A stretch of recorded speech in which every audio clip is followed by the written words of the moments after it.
عليكم ورحمة الله وبركاته. نحمده ونصلي على رسوله الكريم، أما بعد، فأعوذ بالله من الشيطان الرجيم. بسم الله الرحمن الرحيم. يا أيها الذين آمنوا كتب عليكم الصيام كما كتب على الذين من قبلكم لعلكم تتقون. صدق الله العظيم. اللهم صل على محمد وعلى آل محمد كما صليت على إبراهيم وعلى آل إبراهيم إنك حميد مجيد. اللهم بارك على محمد وعلى آل محمد كما باركت على إبراهيم وعلى آل إبراهيم إنك حميد مجيد. NTV দর্শক ফোরামের আয়োজনে আজকের এই প্রোগ্রামে যারা উপস্থিত হয়েছেন সবাইকে শুভেচ্ছা জানিয়ে শুরু করছি। শুরুতে আল্লাহ রাব্বুল ইজ্জা ওয়াল জালালের দরবারে আমরা শুকরিয়া জ্ঞাপন করছি, যিনি আমাদেরকে পবিত্র মাস রমাদানুল মুবারকে ইফতারের পূর্ব মুহূর্তে মালয়েশিয়ার রাজধানী কুয়ালালামপুরের ইন্টারকন্টিনেন্টাল হোটেলের এই বলরুমে একসাথে উপস্থিত হওয়ার তৌফিক এনায়েত করেছেন। আমরা ফরমালি আল্লাহকে থ্যাঙ্কস জানাই, শুকরিয়া জানাই। আমরা পড়ছি কালিমাতে শুকর, আলহামদুলিল্লাহ। এনটিভি দর্শক ফোরামের সকল ভাইদেরকে অভিনন্দন, যারা এসেছেন আপনাদেরকে মোবারকবাদ। মিডিয়া কর্মী যারা এসেছে সেই ভাইদেরকে মোবারকবাদ। ইনফিউশনের সঙ্গীত শিল্পীদেরকে মোবারকবাদ। আমরা এমন একটা মুহূর্ত এখন কাটাচ্ছি গোটা বিশ্বব্যাপী, সবার মধ্যে একটা আতঙ্ক, তাই না? অনেক দেশে লকডাউন চলছে এবং আক্রান্তের হার বাংলাদেশে বাড়ছে প্রতিদিন। ডেথ রিপোর্টও হাই। মালয়েশিয়াতেও রিসেন্টলি দেখলাম যে খুব বাড়ছে।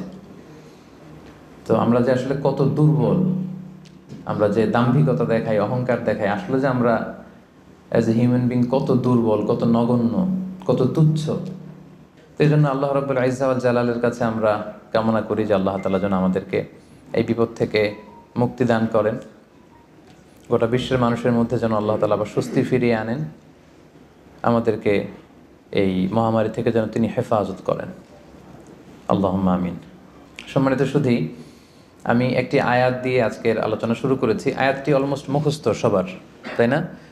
রমাদানের কোনো আলোচনাতে গেলেই আমরা এই আয়াতটা শুনি, আর শুনতে শুনতে এমনি মুখস্থ হয়ে গেছে। ইয়া আইয়ুহাল্লাযীনা আমানু কুতিবা আলাইকুমুস সিয়াম কামা কুতিবা আলাল্লাযীনা মিন ক্বাবলিকুম লাআল্লাকুম তাত্তাকুন। আল্লাহ তাআলা ইরশাদ করছেন, ওহে বিশ্বাসীরা, তোমাদের উপর সিয়ামকে ফার্জ করা হয়েছে যেমনি তোমাদের পূর্ববর্তীদের উপরও ফার্জ করা হয়েছিল, যাতে করে তোমরা মুত্তাকি হতে পারো, আল্লাহ সচেতন হতে পারো।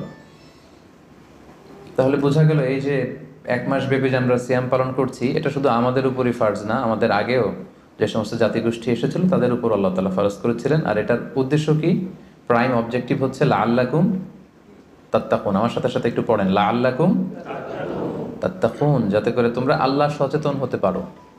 মানে আল্লাহর ভয়টা এটা যেন তোমাদের মধ্যে ডেভেলপ করে, এটা যেন ইনক্রিজ করে, এটা যেন ইমপ্রুভ করে। এটা হচ্ছে সিয়ামের প্রাইম অবজেক্টিভ। তো এজন্য এই যে পুরো মাসব্যাপী যে আমরা রোজা রাখছি, আমাদের কিন্তু সবসময় এটা খেয়াল করতে হবে যে আমাদের এই যে গড কনসিয়াসনেস, আল্লাহ সচেতনতা বা আল্লাহর ভয়, এটা বাড়ছে কিনা। Is it increasing or decreasing? এটা কি বাড়ছে না কমছে? যদি আপনি ফিল করেন যে না, আল্লাহ সচেতনতা এই অ্যাট্রিবিউটটা আমার মধ্যে বাড়ছে, তার মানে আপনার সিয়াম ফলপ্রসূ হচ্ছে। আর যদি ফিল করেন না, আল্লাহ সচেতনতার কোনো ফিলিংস আমার মধ্যে নাই, তাহলে বোঝা গেল যে শুধু না খেয়ে থাকা আর না পান করে থাকাই হচ্ছে আসলে সিয়ামের যে মূল অবজেক্টিভ, সেটা পালন হচ্ছে না। প্রিয় ভাই এবং বোনেরা, দেখেন, সিয়াম এমন একটি ইবাদত যেটা আমরা শুধুমাত্র আল্লাহর সন্তুষ্টির জন্য করি, শুধুমাত্র আল্লাহকে দেখাই। এই সিয়ামটা শুধুমাত্র কাকে দেখাই? আল্লাহকে দেখাই। আমরা যে সালাত আদায় করি, এটা শুধু আল্লাহকে দেখাই না, অন্যদেরকেও দেখাই। আমি এখন সালাত আদায় করলে আপনারা দেখবেন না? আমি যদি চ্যারিটি করি, দান করি, একজন নিচ্ছে, আমি দিচ্ছি, দেখবেন না? দেখবেন। আমি যে হজে যাচ্ছি, প্লেনে চড়ে লাব্বাইক লাব্বাইক পড়ছে, লোকজন দেখে না? দেখে। কিন্তু সিয়াম হচ্ছে কেবলমাত্র একমাত্র এমন একটি ইবাদত যেটা দেখিয়ে করা যায় না। 10 জন লোক যদি এখানে দাঁড়ানো থাকে, আপনাকে যদি আইডেন্টিফাই করতে বলে, বলেন তো এই 10 জনের মধ্যে 5 জন হচ্ছে সিয়াম পালনকারী, মানে রোজা রেখেছে, আর বাকি 5 জন রোজা রাখেনি। এবার আপনি খুঁজে বের করেন কোন 5 জন রাখলো আর কোন 5 জন রাখলো না। কে কে বের করতে পারবেন বলেন তো দেখি? কেউ বের করতে পারবেন? বের করা সম্ভব না, কারণ চেহারা দেখে বোঝা যায় না যে কে রোজাদার আর কে বেরোজাদার। তো এই জন্য সিয়ামটা শুধু আল্লাহর জন্য আমরা রাখি, শুধু তিনিই জানেন আমি রোজা রেখেছি কি রাখিনি। ধরেন আমি বাসার ভেতরে ক্ষুধা, তো আমি যদি হুট করে কিছু খেয়ে ফেলি, খেয়ে আবার মসজিদে নামাজের সময় নামাজে গেলাম, সবাই মনে করবে আমি কি রোজাই রেখেছি, আসলে কি রাখছি? রাখি নাই। আবার আমার প্রচন্ড তৃষ্ণায় গলা কাঠ হয়ে আছে, আমি চাইলে কিন্তু কিছু পান করতে পারি দরজা বন্ধ করে, কেউ দেখছে না, একাকি। তো মানুষের কাছে যে আমি কিন্তু রোজাদারের ভান করতে পারি। তার মানে রোজা হচ্ছে এমন একটি ইবাদত যেটা পৃথিবীর কেউ টের পায় না যে আমি রেখেছি কি রাখিনি, একজন মাত্র টের পায়, তিনি কে? তার মানে সিয়াম পালনের মধ্য দিয়ে এই যে আল্লাহর ভয়টা, Allah is watching me, Allah is observing me, each and everything আমরা যেটা করছি আমাদের এই পার্থিব জগতে সবকিছু আল্লাহ দেখছেন, তিনি মনিটরিং করছেন, এই যে সেন্সটা, এটার নাম হচ্ছে তাকওয়া। এটার নাম কি? তাকওয়া। সো এই যে রোজা পালনের মধ্য দিয়ে আমাকে ফিল করতে হবে যে আমার এই তাকওয়াটা কি বাড়লো না কমলো। আমি যদি রোজাও রাখি আবার যদি মিথ্যা কথাও বলি, আমি যদি রোজাও রাখি আবার মানুষকে ঠকাই, আমি সিয়াম পালন করলাম আবার অশ্লীল কাজের সাথেও যুক্ত থাকলাম, তাহলে বোঝা গেল মাই লেভেল অফ তাকওয়া ইজ ডিক্রিজিং, এটা কমছে। সো আমার ফার্স্ট অ্যান্ড ফরমোস্ট রিমাইন্ডার হচ্ছে আজকের এই আলোচনায় যে এই যে সিয়াম আমরা পালন করছি, আমাদের খেয়াল রাখতে হবে যে আমাদের তাকওয়ার লেভেলটা বাড়ছে কিনা, আমরা আমাদের তাকওয়ার লেভেলটাকে ইমপ্রুভ করতে পারছি কিনা। সম্মানিত শুধু এটা এমন একটা বরকতময় মাস, এ মাসে জান্নাতের দরজা খুলে দেয়া হয়, the doors of heaven are opened, the doors of hell fire are closed, শয়তানকে চেইন আপ করা হয়। এর মানে হচ্ছে এবাদতের একটা চমৎকার পরিবেশ বিরাজ করে এ মাসে। এ মাসে আপনি তেলাওয়াত করে, আপনি জিকির করে, আপনি তাহাজ্জুদ পড়ে, আপনি কিয়ামুল লাইল করে যে মজা পাবেন, যে একটা আবহ তৈরি হবে, বছরের অন্য কোনো সময়টাতে কিন্তু এরকম হয় না। এবং তার চেয়ে মজার ব্যাপার হচ্ছে এই মাসে আমরা যত ইবাদত অফার করি এগুলোর সওয়াবগুলো জ্যামিতিক হারে বাড়ানো হয়। অন্যান্য মাসে নেক আমল করলে সেটার রিওয়ার্ডসগুলো দেওয়া হয় গাণিতিক হারে, কিন্তু এ মাসে যেই নেক কাজগুলো আমরা করব সেটার সওয়াবগুলো বাড়ানো হয় জ্যামিতিক হারে। এ মাসে আমরা একটা নফল ইবাদত করলে এটা ফরজের সমান সওয়াব, একটা ফরজ ইবাদত করলে 700 গুণ সওয়াব, রমজান মাসের উমরা করলে হজের সমান সওয়াব। সুবহানাল্লাহ পড়বেন না? সুবহানাল্লাহ বিহামদিহি। তার মানে মাউসুমুল ইবাদা, ইবাদতের মাউসুম, অনেক অফার, নানা ধরনের আসমানি অফারের হাতছানি। ছোট্ট কাজ করলে এটাকে ফুলিয়ে ফাপিয়ে আল্লাহ তাআলা অনেক বড় করে আপনার আমলনামায় ঢুকিয়ে দিবে। এবং এই মাসটা আসলে আল্লাহ রাসূল সাল্লাল্লাহু আলাইহি ওয়াসাল্লাম খুব বেশি দান করতেন। আল্লাহ রাসূল সাল্লাল্লাহু আলাইহি ওয়াসাল্লাম সবসময় দান করতেন। আল্লাহ রাসূল সাল্লাল্লাহু আলাইহি ওয়াসাল্লামের ডিকশনারিতে না ছিল না, কি ছিল না? না ছিল না। কেউ এসে কিছু চাইলেই উনি দিয়ে দিতেন সাথে সাথে। নো বলতে জানতেন না, নো, না, এটা তিনি বলতে জানতেন না। তো হাদিস শরীফে এসেছে আল্লাহ রাসূল সাল্লাল্লাহু আলাইহি ওয়াসাল্লাম কানা আজওয়াদু বিল খাইরি মিনার রিহিল মুরসালা, প্রবাহিত বাতাসের চেয়েও আল্লাহ রাসূল সাল্লাল্লাহু আলাইহি ওয়াসাল্লামের বদান্যতা এই মাসে খুব বেশি দেখা যেত। প্রবাহিত বাতাস, ব্লোয়িং উইন্ড যেমনি যখন প্রবাহিত হতে শুরু করে সবার গায়ে যেমনি লাগে, বাতাস যদি বয় এটা কি শুধু মুসলমানদের গায়ে লাগে? কথা বলেন, সবার গায়ে লাগে। পূবালী বাতাস যখন আসবে, দক্ষিণা বাতাস যখন আসবে, আস্তিক নাস্তিক, মুসলিম অমুসলিম সবার গায়ে যেমনি বাতাসের হিমেল ছোঁয়া এসে টাচ করে, রাসূল সাল্লাল্লাহু আলাইহি ওয়াসাল্লামের দানটাও এরকম সর্বব্যাপী ছিল। দেদারসে দান করতেন, হাত খুলে দান করতেন। বছরের কখনো রাসূল সাল্লাল্লাহু আলাইহি ওয়াসাল্লামকে এত বেশি দান করার জন্য উদগ্রীব হতে দেখা যেত না। রমাদান আসলে তিনি যতটা দান করতেন। এবং আল্লাহ রাসূল সাল্লাল্লাহু আলাইহি ওয়াসাল্লাম মানুষকে ইফতার শেয়ার করার ব্যাপারে উৎসাহিত করেছেন। তিনি আল্লাহ রাসূল সাল্লাল্লাহু আলাইহি ওয়াসাল্লাম বলেছেন যে সিয়াম পালনকারী কাউকে যদি কেউ ইফতারি করায় তাহলে সে রোজা রেখে যে সওয়াব পেল, আপনি ইফতারি করানোর কারণে ঠিক ওই পরিমাণ সওয়াব পেয়ে যাবেন। যিনি রোজা রেখেছেন তার সওয়াব থেকে কোনো অংশই কমানো হবে না। তো সাহাবারা বললেন, ইয়া রাসূলুল্লাহ, আমাদের তো এত সামর্থ্য নেই যে আমরা মানুষকে ইফতারি করাবো। আল্লাহ রাসূল সাল্লাল্লাহু আলাইহি ওয়াসাল্লাম বললেন যে ওয়ালাউ বিতামরা, একটা খেজুর দিয়েও যদি ইফতারি করো তাহলেও এই সওয়াবটা পাবে। মাসকাতুল লাবান, এক ঢোক দুধ দিয়ে যদি করো, ওয়ালাউ শারবাতুমা, এক ঢোক পানি দিয়েও যদি কোনো রোজাদারের ইফতারি তুমি করাও তাহলে আল্লাহ তাআলা তোমার আমলনামায় এই সওয়াব দিয়ে দিবে। সো আমাদের জন্য এটা হচ্ছে দ্য মান্থ অফ অপরচুনিটি, অনেক বেশি সওয়াব কামানোর, অনেক বেশি রিওয়ার্ডস কামানোর একটা সুযোগ, এবং বিশেষ করে দান করার একটা অফুরন্ত সুযোগ। আপনি খেয়াল করে দেখেন যে আমরা মাঝে মাঝে অফার পেলে জিনিসপত্র খুব কিনি না। ধরেন একটা ব্লেজার আপনার কেনার খুব একটা দরকার নেই, দেখলেন যে 70% অফ। কত পার্সেন্ট? একটাও দরকার নাই, এখন যে 3টা কিনবো, কয়টা কিনবো? কারণ অফ এখানে সেল দেয়া হচ্ছে, অপরচুনিটি দেয়া হচ্ছে, অফার দেয়া হচ্ছে। তো এই মাসটা হচ্ছে অফারের মাস।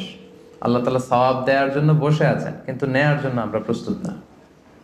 তো সম্মানিত সুধী, এজন্য আমাদের দানের হাতকে প্রশস্ত করার ট্রাই করতে হবে। নানাভাবে এই রমাদানুল মুবারকে আমরা আল্লাহ তাআলার প্রিয় ভাজন হতে পারি অনেকগুলো কাজের মধ্য দিয়ে। এই স্বল্প সময়ে হয়তো সবগুলো টাচ করা সম্ভব হবে না।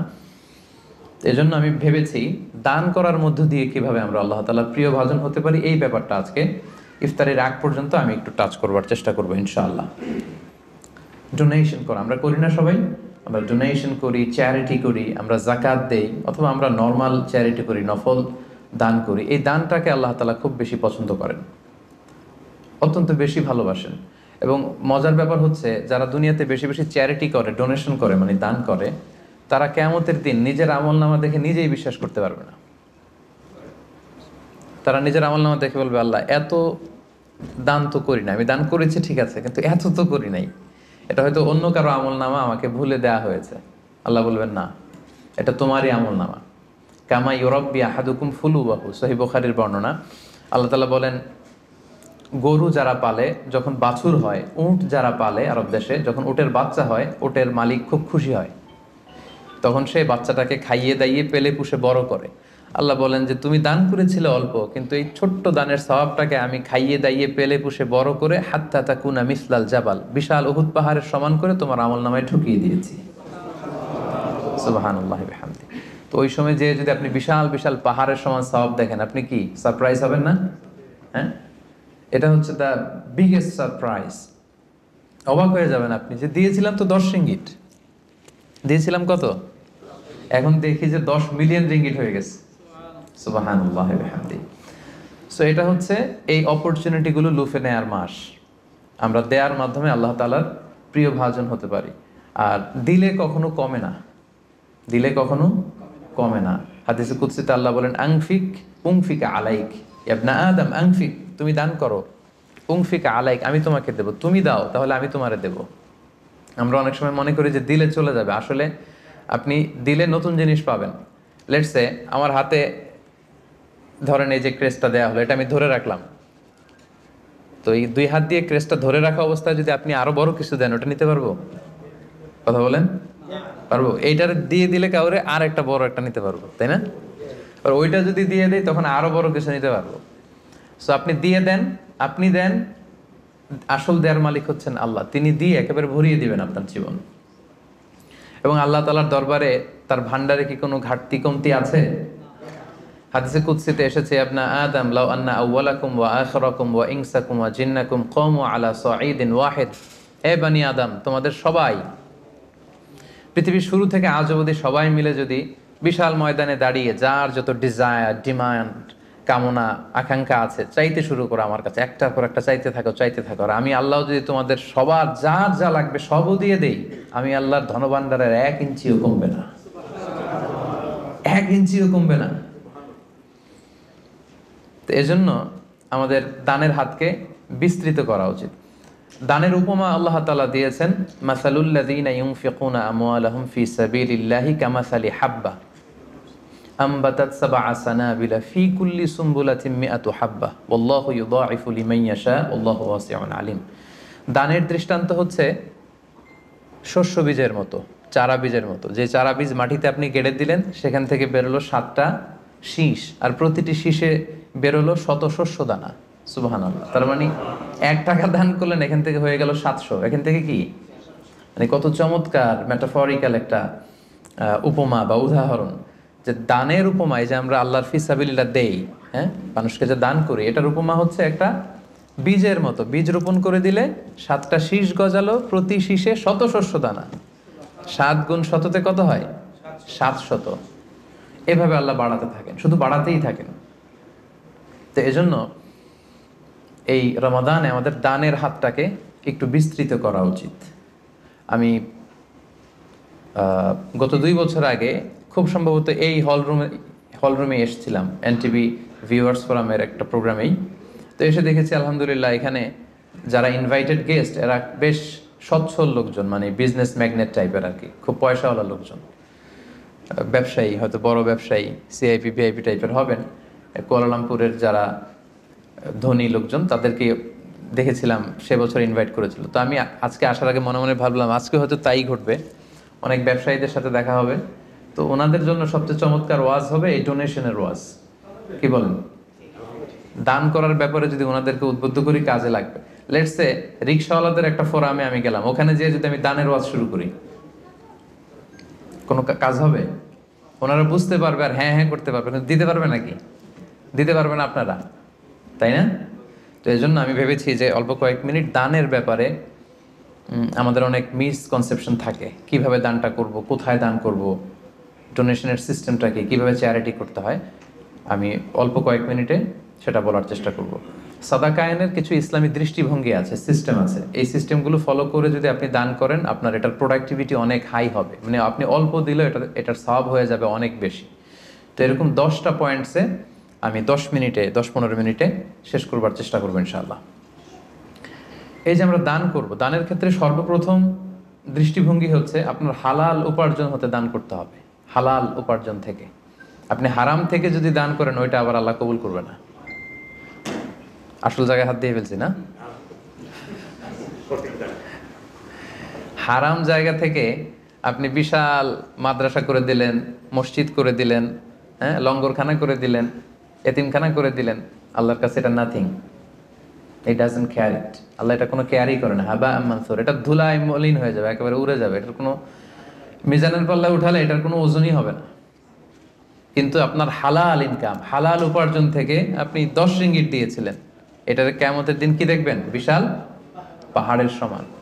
সো প্রথম কনসেপ্ট হচ্ছে আপনার ইউর ইনকাম শুড বি হালাল। আপনি হালাল উপার্জন থেকে যদি দান করেন সেটা আল্লাহ তাআলা কবুল করেন, হারাম থেকে তিনি কবুল করেন না। কারণ ইন্নাল্লাহা তাইয়্যিব লা ইয়াকবালু ইল্লা তাইয়্যিবা। আল্লাহ তাআলা নিজে হচ্ছেন পবিত্র একটা সত্তা, অপবিত্র কিছু তিনি নেন না। তিনি হচ্ছেন মহাপবিত্র এক সত্তা, তিনি যেটা গ্রহণ করেন সেটাও পবিত্র হতে হবে। অপবিত্র কিছু আল্লাহ তাআলা কবুল করেন না। আল্লাহ তাআলা বলছেন ইয়া আইয়ুহাল্লাযীনা আমানু আনফিকু মিন তাইয়্যিবাতি মা কাসাবাতুম। ও হে বিশ্বাসীরা, তোমরা হালাল জিনিস থেকে যেটা উপার্জন করেছো সেটা থেকে দান করো। সেখান থেকে অল্প দান করলেও সেটাকে বিশাল বড় করে আমলনামায় ঢুকাই দিবে কে?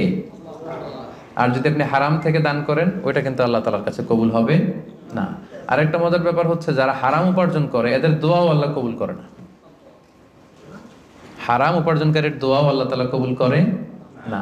তাহলে এই যে আমরা দান করব, আপনারা যারা ব্যবসায়ী গ্রুপ আছেন আপনারা তো অনেক দান করেন, আপনারা নিঃসন্দেহে জাকাতও পে করেন অন টাইমে। আমি বিশ্বাস করতে চাই যে এখানে অল আর মানে সবাই জাকাত দেন, জাকাত পে করেন। জাকাত ছাড়াও এমনি নর্মাল চ্যারিটিও আপনারা খুব করেন, এটা আমি বিশ্বাস করি।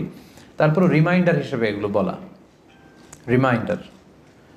আল্লাহ তাআলা বলছেন ওয়াযাক্কির ফাইন্না যিকরা তানফাউল মুমিনিন। তুমি রিমাইন্ডার দাও, উপদেশ দাও। এই উপদেশগুলো, রিমাইন্ডারগুলো বিশ্বাসীদের অনেক কাজে দেয়।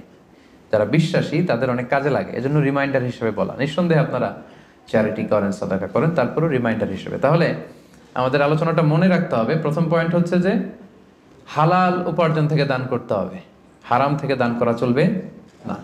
2 নম্বর পয়েন্ট হচ্ছে খুব গুরুত্বপূর্ণ পয়েন্ট, আমি যারা ভলান্টিয়ার্স এবং মিডিয়া কর্মী তারাই হাঁটাচলা করবেন, বাকিরা মোবাইল নিয়ে ছবি তোলার জন্য ওঠা বসা করবেন না। এটা অনেক গুরুত্বপূর্ণ একটা মুহূর্ত। অনেক দূর থেকে এসেছেন, আমি অনেক সময় স্যাক্রিফাইস করে এসেছি। আমার মনে হয় মনোযোগ দিয়ে কথাগুলো শুনবার চেষ্টা করুন। 2 নম্বর পয়েন্ট হচ্ছে ভালো জিনিসটা আল্লাহ রাস্তায় দান করতে হবে, ভালোটা। আমরা অনেকে যেটা করি সবচেয়ে খারাপটা দান করি। ধরেন ফর এন এক্সাম্পল, আমের বাগান আছে আপনার, তো আপনি ভাবলেন যে কিছু গরিবদেরকে দান করবেন। তো যেটা করে আমাদের দেশে সবচেয়ে পচা যেগুলো ওইটার একটা বস্তা করে। ওইটা কেন? ওইটা দান করবে উনি। এরপর ধরেন রিক্সা থেকে, আপনি বাংলাদেশের উদাহরণ দেয়, রিক্সা থেকে নামছেন, হঠাৎ একজন ভিক্ষুক ফরিয়াদি এসে হাত পাতলো।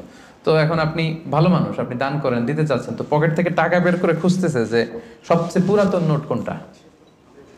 আপনাদের মধ্যে থেকে আপনারা হয়তো এগুলো করেন না, আলহামদুলিল্লাহ। যারা অন্যান্যরা যারা করে তাদের কথা বলছি এখানে। তারপরে দেখবেন যে 5 টাকার স্কচ টেপ দিয়ে লাগানো থাকে না ছেঁড়া নোটগুলো, ওইটা খুঁজে যে ওইটা দিব। তো এইটা যদি করেন এটা আপনি ভুল করছেন, কারণ এই দানটা বেসিক্যালি আপনি আল্লাহ তাআলাকেই করছেন। কিয়ামতের দিন আল্লাহ বলবে আমার তুমি খাবার দিলা না, আমাকে পোশাক দিলা না, আমাকে সাহায্য করলা না। বনি আদম বলবে আল্লাহ বলেন কি, আপনি খাবার চাইলে তো সারা দুনিয়ার সব দামি দামি খাবারের বস্তা আপনার কাছে এনে দিতাম, আপনি পোশাক চাইলে তো আমারটাই খুলে দিতাম, আল্লাহ বলতেন ওই যে অসহায়, পীড়িত, দুস্থ, সুবিধা বঞ্চিত মানুষগুলোকে খাওয়ালে আমাকে খাওয়ানো হতো, তাদেরকে পড়ালে আমাকে পড়ানো হতো। তো এই যে আপনি ছিঁড়ার নোটটা যে গরিবের হাতে দিলেন, আসলে ওইটা আল্লাহরে দিচ্ছেন আপনি। তো এটা করবেন না, এটা কখনোই করবেন না। আল্লাহ তাআলা বলছেন ওয়ালা তায়াম্মামুল খাবিসা মিনহু তুনফিকুন, খারাপটা আল্লাহরে দিও না, আল্লাহর রাস্তায় ভালোটা দিবে। লান তানালুল বিররা হাত্তা তুনফিকু মিম্মা তুহিব্বুন, সবচেয়ে ভালোটা যদি আপনি আল্লাহর রাস্তায় দিতে না পারেন, তাহলে আপনি তো ঈমানদারি হতে পারলেন না। পুণ্য ততক্ষণ পর্যন্ত হাসিল হবে না যতক্ষণ না তুমি যেটা পছন্দ করো ওইটা যতক্ষণ তুমি আল্লাহর রাস্তায় দিতে না পারো, ততক্ষণ পর্যন্ত পুণ্য হাসিল হবে না। তাই দানের দৃষ্টিভঙ্গির 2 নাম্বার পয়েন্ট হচ্ছে আমরা ভালোটা দিব খুঁজে খুঁজে। আপনি আম বাগানের মালিক, আপনি সবচেয়ে টসটসে পাকা এক বস্তা আম আপনি কালেক্ট করবেন, যে এটা আপনি দান করবেন। কি পারা যাবে না ইনশাআল্লাহ? এই রিমাইন্ডারটা আমরা যেন সবাই নিই। আমি আমার নিজের একটা উদাহরণ বলি, নিজেকে জাহির করার জন্য বলছি না, জাস্ট উৎসাহ দেওয়ার জন্য। আমি বাংলাদেশে যেহেতু তাফসির প্রোগ্রামের জন্য জেলা টু জেলা সারা বাংলাদেশে আমার মুভমেন্ট করতে হয়, তো দেখা যায় যে গাড়িতেই থাকতে হয় দিন রাত। তো আমি একটা অভ্যাস করে নিয়েছিলাম, আমি যেটা করতাম, আমি কচকচে 100 টাকার আর 500 টাকার কিছু নোট আমার এই পকেটে রাখতাম। যদি কখনো গাড়ির সামনে কোনো ফরিয়াদি বা ভিক্ষুক যদি চায় ওদেরকে দেওয়ার জন্য, তো এটা একটা অভ্যেস করে নিয়েছিলাম। 100 টাকার কচকচে নোট আর 500 টাকার কচকচে নোট। এই আয়াত পরে আমার এই ফিলিংসটা এসেছে যে না, ভালোটা দিব আমি সবচেয়ে। তো আমার মনে পড়ে মেঘনা টোল প্লাজার এখানে একটা ছোট্ট জ্যাম হয়, তো তখন অনেক খোড়া ল্যাংরা লোকজন এসে এরকম হাত পাতে। তো আমি ওই গ্লাসটাকে এতটুকু নামালাম যতটুকু নামালে আমার টাকাটা শুধু বের করা যায় আর কি, ওইভাবেই দেই যাতে আমাকে দেখা না যায়। তো সামান্য একটু গ্লাসটা নামিয়ে 500 টাকার কচকচে একটা নোট আমি জাস্ট বের করে দিলাম। তো সে পেয়ে তো অবাক, হয়তো ওখানে ওই ছিঁড়া ফাড়া 10 টাকা 5 টাকার নোটগুলোই ওরা পেয়ে অভ্যস্ত। তো 500 টাকার কচকচে নোট যখন পেয়েছে, তখন সে এভাবে হাত তুলে দোয়া করতেছে আর হাসি, কি হাসি, ভুবন রাঙানো হাসি। মানে 5 লক্ষ টাকা দিয়ে ওই হাসি আমি কিনতে পারবো না। আমার বাসার পাশে এক মসজিদ, একবার আসরের সালাতে গেলাম, এক অন্ধ লোক সালাম ফেরানোর পরে বলল যে আমি অন্ধ, একটু আমাকে সহায়তা করবেন। একজন ওনাকে হাতে করে মসজিদের বারান্দায় দাঁড় করায় দিল। তো পকেটে হাত দিয়ে দেখি কোনো টাকা নেই, বাসা খুব কাছে, বাসায় চলে গেলাম। আবার ওই 500 টাকার কচকচে একটা নোট নিয়ে আসলাম। তো নিয়ে এসে ওনার কাছে হাত ধরে বললাম যে আপনি টাকা ধরলে চেনেন নাকি? বলে হ্যাঁ চিনি। দেখেন তো এটা কত? বলে 500 টাকা। মানে অন্ধদের আল্লাহ এই ক্যাপাসিটিটা দিয়েছে, এরা আপনার ওই 10 টাকা 100 টাকা 500 টাকা ধরে চিনতে পারে। তো আমি বললাম যে এটা সাবধানে রাখেন।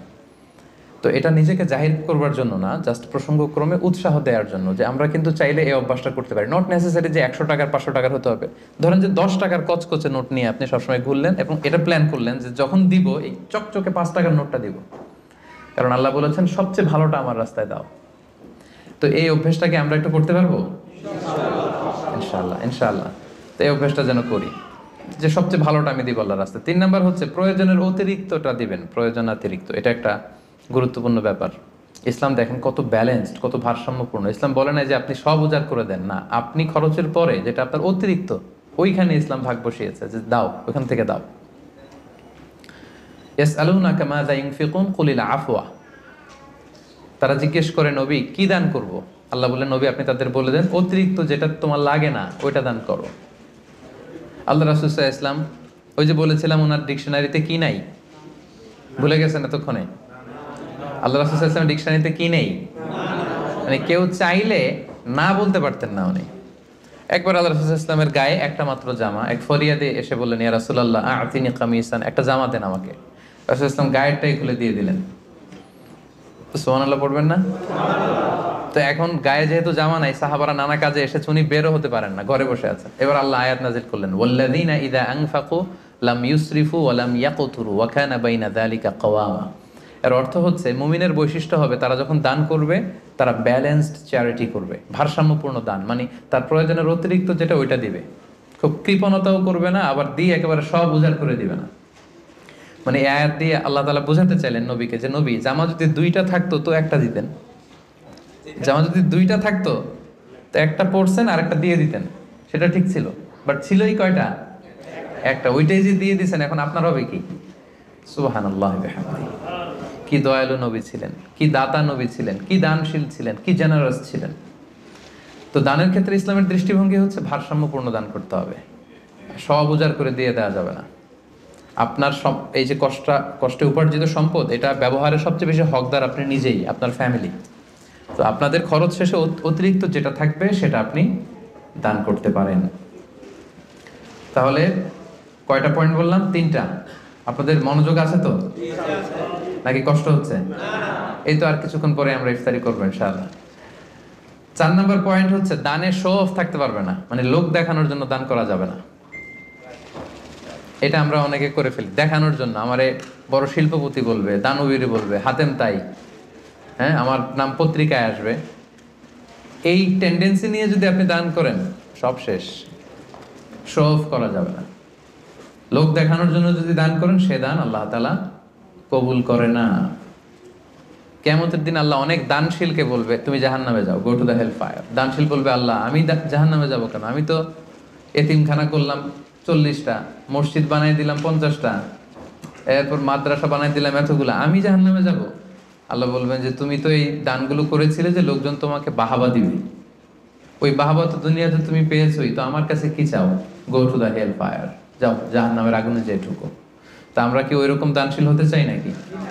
আল্লাহ তুমি আমাদেরকে হেফাজত করো। আমরা যতটুকু দান করব শুধুমাত্র কেবলমাত্র একমাত্র আল্লাহর সন্তুষ্টির জন্য দান করব। মনে থাকবে তো সবার ইনশাআল্লাহ? আচ্ছা, 5 নাম্বার হচ্ছে গোপনে দান করাটা, এটা বেশি ভালো।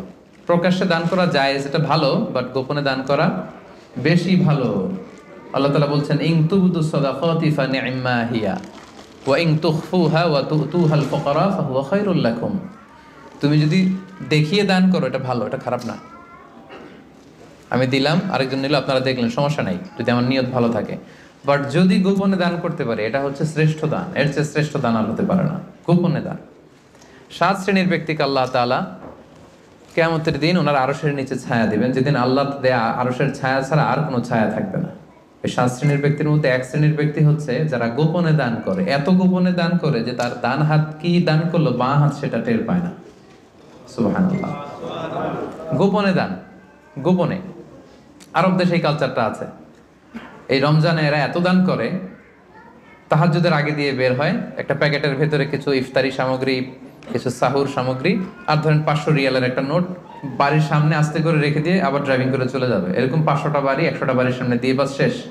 কে দান করলো তাও জানলো না, কিভাবে কি হলো কেউ টেরও পায়নি। যার পাওয়া দরকার সে পেয়ে গেছে, যার সওয়াব দরকার সে সওয়াব আল্লাহর কাছ থেকে নিয়ে নিয়েছে।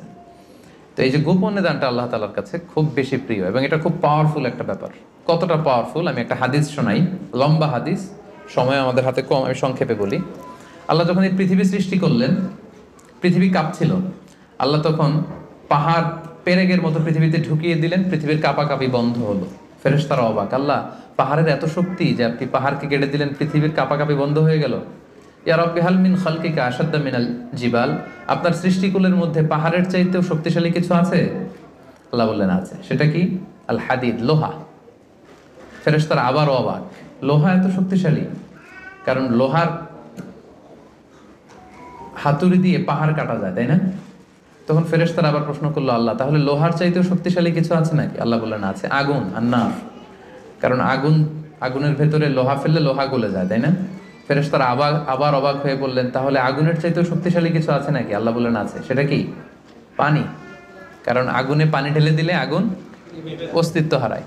ফেরেশতারা শুধু অবাক হচ্ছে, খালি অবাক হচ্ছে। এবার বললেন, আল্লাহ তাহলে পানির চাইতেও শক্তিশালী কিছু আছে নাকি? আল্লাহ বললেন আছে। সেটা হচ্ছে বাতাস। কারণ বাতাস ঝাপটা মেরে জলোচ্ছ্বাস তৈরি করে জলের মধ্যে, পানির মধ্যে, তাই না? এক জায়গা থেকে পানি নিয়ে অন্য জায়গায় নিয়ে যায়। ফেরেশতারা আবার অবাক, বাতাস এত শক্তিশালী? ইয়া রাব, আল্লাহ তাহলে এই বাতাসের চাইতে শক্তিশালী কোনো সৃষ্টি কি আপনার সৃষ্টিকুলে আছে? আল্লাহ বললেন আছে। কে? আল্লাহ বললেন ওই বনি আদম যে গোপনে দান করে। ওই বনি আদম যে গোপনে দান করে, এত গোপনে তার ডান হাত কি দিয়েছে, বাঁ হাত সেটা টের পায় না। সুবহানাল্লাহ। আল্লাকা সিররুন ইনদাল্লাহ বাইনাকা আনতা ওয়া বাইনাল্লাহ, হাল্লাকা সাদাকাতুন তাখফা লা ইয়ালামুহা ইল্লাল্লাহ, হাল্লাকা সিররুন ইনদাল্লাহ বাইনাকা আনতা ওয়া বাইনাল্লাহ, হাল্লাকা সাদাকাতুন তাখফা লা ইয়ালামুহা ইল্লাল্লাহ। সুবহানাল্লাহ। তোমার আর তোমার রবের মাঝে এরকম গোপন কোনো ডিলিংস আছে নাকি যেটা দুনিয়ার কেউ জানে না, শুধু তোমরা জানো? তোমার জীবনে এমন কোনো গোপন দান আছে নাকি যেটা আল্লাহ ছাড়া কেউ দেখেনি? কত চমৎকার না শীত!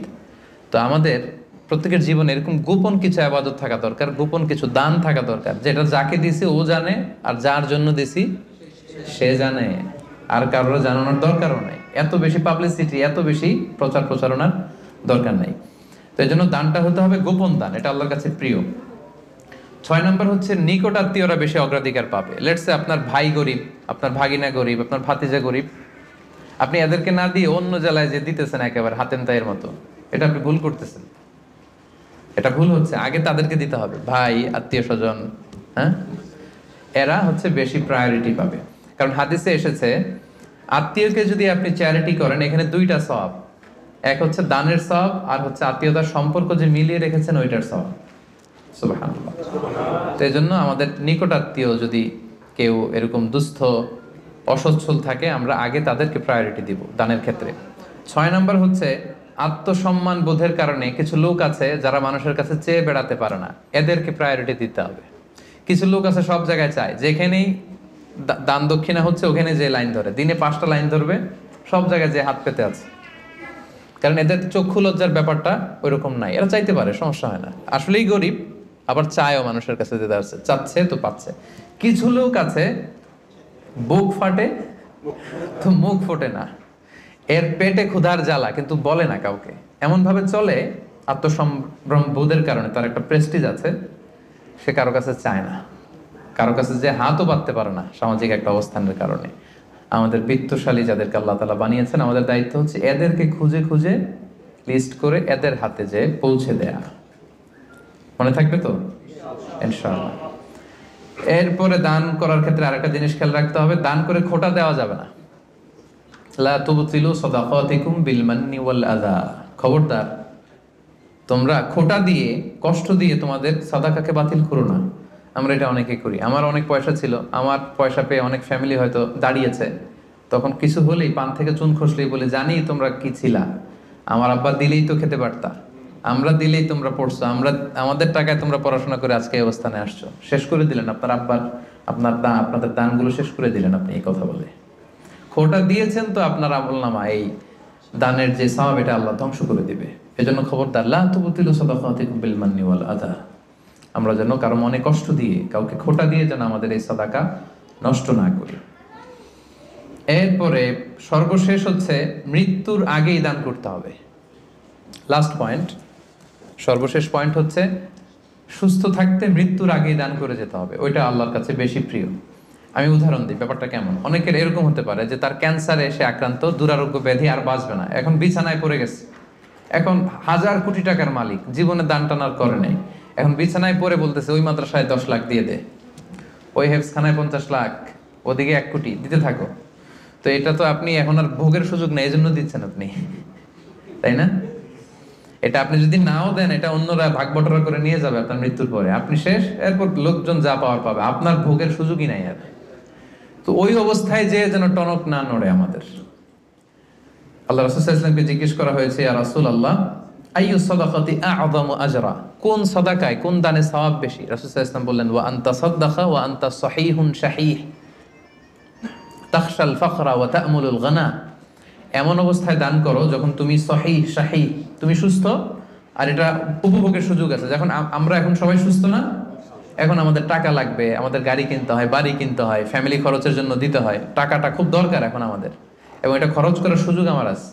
এখন যদি আপনি দান করেন, এই দানটা আল্লাহ তাআলার কাছে বেশি প্রিয়। এখন আপনি বিছনায় পড়ে ক্যান্সারে আক্রান্ত, কোভিড-19 যান যায়, ডাক্তার বললো আশা ছেড়ে দিছে আমরা, আপনি হয়তো আর বাঁচবেন না, এখন আপনি ওই মাদ্রাসায় 50 লাখ, ওই এতিমখানায় 20 লাখ দিতেছেন। তো এটা হচ্ছে আপনি ঠেকায় পরে দিচ্ছেন, চিপায় পরে, ভেজালে পরে দিচ্ছেন আর কি। এই দানটা আল্লাহর কাছে কতটুকু যে সওয়াব পাবেন আল্লাহই ভালো জানে। তো এই ঝামেলায়, ভেজালে পড়ার আগে, বিপদে পড়ার আগে আমাদেরকে দান করতে হবে। যখন আমি শাহী সুস্থ, এখন আমার উপার্জনের অনেক সুযোগ আছে। তো সম্মানিত সুধী, এই রমাদান হচ্ছে আমাদের এই সাদাকার সবচেয়ে বড় সুযোগ। অন্য বছর দিলেও আপনি বছরের অন্য সময় দিলেও সওয়াব পাবেন, কিন্তু আমি শুরুতেই বলেছি যে দ্য রিওয়ার্ডস অফ আমাল are multiplied in this blessed month. এই মাসে সওয়াবকে অনেক মাল্টিপল করা হয়। নফল করলে ফরজের সমান সওয়াব, ফরজ করলে 700 গুণ সওয়াব, এই মাসে উমরা করলে হজের সমান সওয়াব। আপনি চিন্তা করছেন হিসাবটা? এজন্য আমাদের যাদের জাকাত ফরজ হয়েছে আমরা যেন জাকাত আদায় করে দেই, হিসেব করে দিতে হয় জাকাতটা। অনেকে বাংলাদেশে যেটা করে, তারা মনে করে যে দিয়ে দিলাম 20,000 শাড়ি জাকাত, এটা কিন্তু জাকাত আদায় হয় না। জাকাতের শাড়ি, জাকাতের লুঙ্গি বলতে কোনো টার্মিনোলজি ইসলামে নাই। আর জাকাতের শাড়ির যে বেহাল দশা বাংলাদেশে, এটা একবার ধোয়ার পরে দ্বিতীয়বার আর পরা যায় না, রং থাকে না, পাতলা শাড়ি, এটা গরিবের সাথে আর উপহাস। আমরা অনেকে মনে করি যে আমরা দরিদ্রদেরকে জাকাত দিয়ে অনেক বেশি বড় কাজ করে ফেললাম, কিন্তু আল্লাহ বলছেন অফি আমওয়ালিহিম হাক্কুন লিসাইলি ওয়াল মাহরুম, তুমি কোনো করুণা করনি, বরং তোমার সম্পদে এটা গরিবদের অধিকার।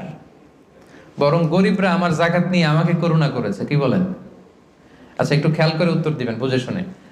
আমি যদি ধনী হই, জাকাত দেওয়া আমার জন্য কি ফরজ, আর আরেকজন লোক গরিব, তার জন্য জাকাত খুঁজে খুঁজে নেওয়া কি ফরজ? নিবে না, নিলাম না আপনার জাকাত, আমি কষ্টে কাটালাম, কোনো সমস্যা আছে? নাই।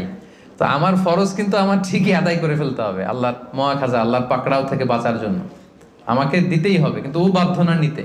তার মানে ও আমারে বাঁচায় গেল, তাই না? সে আমাকে বাঁচালো জাহান্নামের আগুন থেকে। এজন্য যারা ওয়াল্লাযীনা ইয়াকনিজুনা আয-যাহাবা ওয়াল ফিদ্দাতা ওয়া লা ইউনফিকুনাহা ফি সাবিলিল্লাহ ফাবাশশিরহুম বিআযাবিন আলীম, যারা সম্পদ, যারা জুয়েলারি, অর্নামেন্টস এগুলো জমা করে রাখে, ব্যাংক ব্যালেন্স জমা করে রাখে, জাকাত ফরজ হওয়ার পরও জাকাত দেয় না, হে নবী তাদেরকে ভয়ঙ্কর আপনি আযাবের সুসংবাদ দিন, ভয়ঙ্কর শাস্তি তাদের জন্য অপেক্ষা করছে। সাইয়ুতাওয়াকুনা মা বাখিলু বিহি ইয়াউমাল কিয়ামাহ। সবচেয়ে ভয়ঙ্কর কথা হচ্ছে কিয়ামতের দিন এই পৃথিবীতে যত অন্যায় আমরা করি সবগুলোর শাস্তি দেয়া হবে জাহান্নামে যাওয়ার পরে। শুধু জাকাতের শাস্তি দেওয়া শুরু হয়ে যাবে ইয়াউমাল কিয়ামা, কিয়ামতের ময়দানে শিকল দিয়ে ডান্ডা বেরি পরি আপনাকে টানা হবে। কথা বুঝতে পেরেছেন? সব অপরাধের শাস্তি কোথায় হবে? জাহান্নামে। কোথায় যাওয়ার পরে? আগে ফায়সালা, আমি জান্নাতি না জাহান্নামে, জাহান্নামে গেলে তখন শাস্তি। শুধু জাকাতের শাস্তি কিয়ামতের ময়দানে মায়ের শুরু। আচ্ছা এবার একটু বলেন তো, যে লোকটা জাকাত না দেওয়ার কারণে কিয়ামতে কোটি মানুষের সামনে তাকে শিকল ধরে টানা হচ্ছে, সে যদি নামাজি হয়ে থাকে তার নামাজ কি কাজে লাগলো? ও যদি হজ করে থাকে ওর হজ কি কাজে লাগলো? ওর অন্যান্য ইবাদত কি কাজে লাগলো? তো এজন্য এই যাকাত এটা হচ্ছে গরিবের অধিকার, এবং এটা আল্লাহ তাআলা আমাদের উপর ফার্জ করেছেন, অবধারিত। এই ক্ষেত্রে যেন আমরা কোনো ধরনের গরিমসি না করি। এবং কিয়ামতের দিন আল্লাহ বলছেন যে আমরা যে সম্পদগুলো জমা করেছি এগুলোকে আগুনে পুড়িয়ে লোহার খুন্তি দিয়ে কপালে একটা ছেক দেওয়া হবে, পাঁজরে একটা, পিঠে একটা, জাহান্নামের আগুন। এটা যেন তেন আগুন না, দুনিয়ার আগুন আঙ্গুলে লাগলে আঙ্গুল জ্বলে, জাহান্নামের আগুন আঙ্গুলে একটু লাগলে আগে কলিজা জ্বলে যাবে। নারুল্লাহিল মুকাদা আল্লাতী তাত্তালিউ আলাল আফইদা, দুনিয়ার আগুন যেখানে লাগে ওইখানে জ্বলে, পায়ে লাগছে পায়ে জ্বলবে, জাহান্নামের আগুন লাগা মাত্রই আগে কলিজাটা ছাই হয়ে যাবে। ওই আগুন হজম করার ক্ষমতা দিয়ে আল্লাহ আমাদেরকে তৈরি করেননি। এজন্য আল্লাহ তাআলা আমাদের যাদেরকে তিনি ব্লেসিং দিয়েছেন, আমাদেরকে সম্পদশালী করেছেন, সচ্ছল বানিয়েছেন, আমরা যেন এই ফরজ যাকাতকে আদায় করি। যারা যাকাত আদায় করবে না এই সম্পদগুলো তাকে সাপ হয়ে পেঁচিয়ে ছবল মারতে থাকবে, আর বলবে আনা মালুক আনা কানজুক। জাহান্নামের ভেনোমাস এই স্নেকগুলো আপনার সারা শরীরে পেঁচিয়ে শুধু ছবল মারতে থাকবে। কারুনের ঘটনা আমাদেরকে আজও আমাদের চোখের সামনে রয়েছে, যে কারুনের সব সম্পত্তি সহ আল্লাহ মাটিতে দাবিয়ে দিয়েছিল, তার সব সম্পত্তি সহ দাবিয়ে দিয়েছিল। ওই জায়গাটা এখন একটা লেক, বহাইরা কারুন বলে, আমি নিজে দেখে এসেছি মিশরে, এটা একটা টুরিস্ট স্পট, অনেকে দেখতে যায়। তো আজও কিয়ামত পর্যন্ত 1 বিঘত করে সে মাটির নিচে যাচ্ছে তো যাচ্ছে, যাচ্ছে তো যাচ্ছে। তো সম্মানিত সুধী, আসুন আমরা ইফতারের এই পূর্ব মুহূর্তে আল্লাহ তাআলা আমাদের যাদেরকে সম্পদ দিয়েছেন, দান করে যিনি আমাদেরকে অনেক প্রাচুর্যতা দিয়েছেন, সচ্ছলতা দিয়েছেন, আমাদেরকে মিলিয়নার বানিয়েছেন, বিলিয়নার বানিয়েছেন, এটা কিন্তু আল্লাহর খেলা। হ্যাঁ, আমাদের চেষ্টা ছিল। দেখেন গল্পটা দেখেন, গাড়ির ভেতরে হচ্ছে বিলিয়নিয়ার আর বাইরে দাঁড়িয়ে আছে নিঃস্ব, এরকম হাত পাচ্ছে আর উনি দিচ্ছে। গল্পটা উল্টাও হতে পারতো, আমি ওই জায়গায় দাঁড়িয়ে এরকম চাচ্ছি, তাই না, আর উনি দিচ্ছে, এরকম হতে পারতো না ঘটনাটা?